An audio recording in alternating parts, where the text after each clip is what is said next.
Naghahanap ka ba ng murang cellphone? Pero ang specs nagmumura din. Bakit? Dahil itong sa Tecno Spark Go 2023, meron lang namang 64 gig internal at expandable pa ang memory niyan hanggang 256 gig.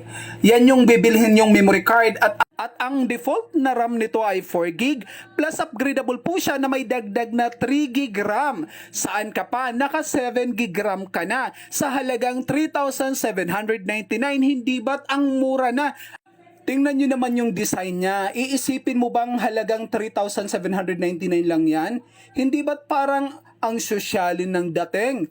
Kung ikaw naman ay mahilig lang sa social media, hindi ka nalugi sa presyong 3,799. At ang maganda pa dyan, yung kanyang screen size ay 6.6 HD plus screen na meron namang battery na 5,000 mAh at naka-type C na, ibig sabihin reversible ang kanyang charger kahit madilim, kahit anong klase ng pasok mo sa kanyang port charger ay walang problema. Hindi katulad nung naka-micro charger, kailangan sakto ang pagpasok mo.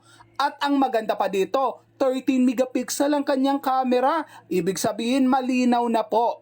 At ang kanyang front camera naman po ay naka 5 megapixel. Ang kasama po sa loob ng backside charger at ang kanyang jelly case at syempre yung eject pin para sa pagbukas ng lagayan ng SIM card. Ang processor po nito ay quad-core MediaTek at ang kanyang version ng Android ay Android 12. Sa likod ang fingerprint po nito. Dual SIM, may slot for memory card. At ito na nga, ina-activate muna namin yung cellphone para ma-check natin ang kanyang camera, kanyang sounds at yung display kung walang mga dots or problema sa screen. Dahil bago namin na paalisin ang customer, sinisiguro naming maayos yung cellphone. At kaya promoter ang nagbubukas ng unit or ng cellphone kasi hindi naman po trabaho ng customer yan. Dapat talaga ang promoter yung nag-aasikaso ng unit at ipapakita niya sa customer kung ano yung meron. At syempre, pagkatapos naman i-check lahat, inaabot namin sa customer para i-check naman nila. At ayan yung camera. Kung makikita nyo naman, hindi ba't ang linaw? Dahil 13 megapixel nga po yan.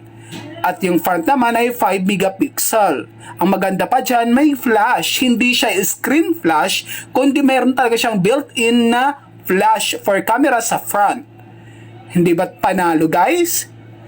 At ito naman, i-check naman dito yung settings dahil kailangan i-check yung sound kung hindi basag. Mahalaga na kapag ang cellphone ay binili, dapat talaga i-check nyo yung sound. Baka mamaya pag uwi nyo basag pala. Syempre, kung may music kayo, maiirita kayo kung basag ang tunog. PM lang sa mga gustong mag-order. Maraming salamat. Have a great day.